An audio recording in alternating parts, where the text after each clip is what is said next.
Do you spin out like this?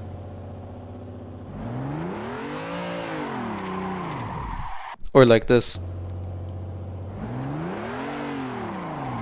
Don't worry, the fix to this is in this video, and this is very common among many different beginners. So this has to do with the throttle control during the initiation phase, and you can see in this slow motion example I am releasing the throttle very late. And as I'm adding angle, as I'm counter steering, my throttle is still floored, and this creates an effect where I just have lots of wheel spin at the rear, adding angle, and I just spin out because of that. The idea over here is to make sure that once we floor the throttle, we come off throttle a bit to stabilize our wheel speed at the rear while we are adding our angle, and then once we're comfortable at our angle, we then apply throttle and maintain our donut. So the fix to this is number one, to make sure that we lift off the throttle when initiating and adding angle. So this is the initiation phase when counter steering, and this comes down to the timing. So this, you'll get used to the timing more as you practice, of course. So number two, make sure that you lift off the throttle for a split second, not too much time, because if you lift off the throttle for too much time, you can understand that, of course, your rear tires will start to grip up, and then you will straighten yourself out. So number three, it's to make sure that you either do a full lift or a partial lift. So you can do a full lift, for example, when you are when you have a fast initiation, so when you are adding angle during your initiation and you're counter steering very quickly. And number two, a partial lift is more of a normal initiation, which is not as fast.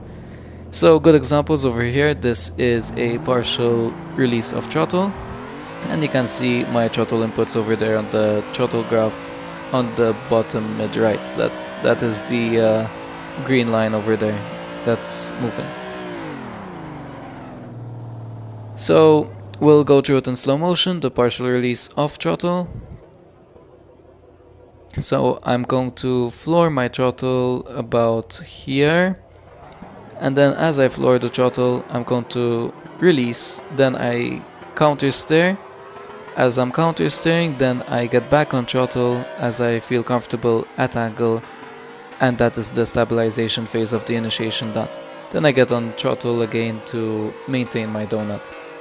And basically the initiation phase especially requires a lot of timing, making sure that you apply the throttle and the counter steer in a synchronized way, which there is a correlation between.